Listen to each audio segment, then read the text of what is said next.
नमस्कार. आज बनवूया अगदी मसालेदार झणझणीत मटण रस्सा. घरच्या घरी सोप्या पद्धतीने बनणारा हा रस्सा भाकरी, वडे किंवा भातासोबत एकदम परफेक्ट. चला तर मग सुरुवात करूया. इथे आपण मटण घेतलं आहे, त्यामध्ये थोडं मीठ टाकलं आहे, आलं लसूण कोथिंबीर पेस्ट, हळद हे सगळं लावून आपण ते मॅरिनेट करून ठेवूया. थोडा वेळ आपण हे असंच 10 ते 15 मिनटं ठेवून देऊया. इथे आता फोडणीसाठी कांदा कट करून घेऊया. आता इथे कांदा कट करून झालं आहे. बाकीचं साहित्य पाहूया. हळद, हिंग, कढीपत्ता, लसूण, कांदा हे खडे मसाले आणि तेल. तर इथे आपण एक कढई तापत ठेवले, त्याच्यामध्ये आपण आता तेल टाकूया. तेल चांगलं गरम होऊ द्यायचं. आता इथे तेल गरम झाले, यामध्ये आपण हिंग टाकूया थोडं. त्यानंतर त्याच्यामध्ये कढीपत्ता, ठेचलेला लसूण आणि बाकी सगळे खडे मसाले टाकून घेऊया. ते तेलामध्ये चांगले परतून घ्यायचे थोडा वेळ.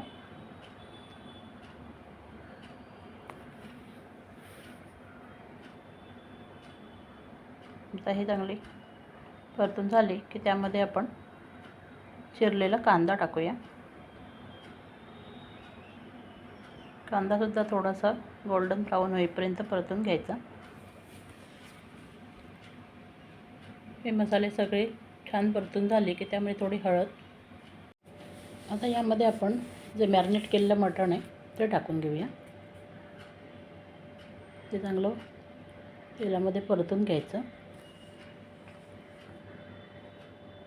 आता हे चांगलं परतून झालं आहे, त्यावर आपण आता झाकण ठेवूया आणि झाकणावर पाणी ठेवूया. थोडा वेळ ते वाफेवर असंच शिजू द्यायचं 5-10 मिनटं. आता त्याला थोडं पाणी सुटलं आहे. आता पुन्हा थोडा वेळ आपण झाकण ठेवूया.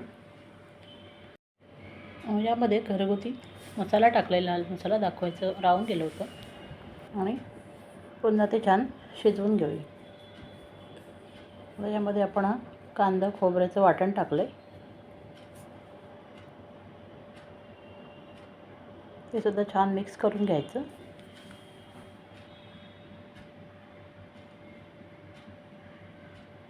आता हे चांगलं मिक्स करून झाले, त्यामध्ये आपण 1 चमचा गरम मसाला टाकला आहे आणि थोडं मीठ टाकायचं, कारण आपण ऑलरेडी लावलं होतं मटणाला मीठ.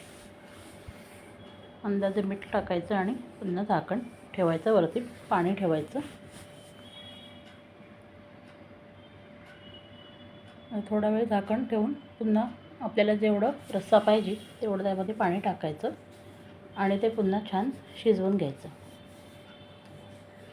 आता हे चांगलं शिजलं आहे, त्यामध्ये आपण आता कोथिंबीर टाकूया.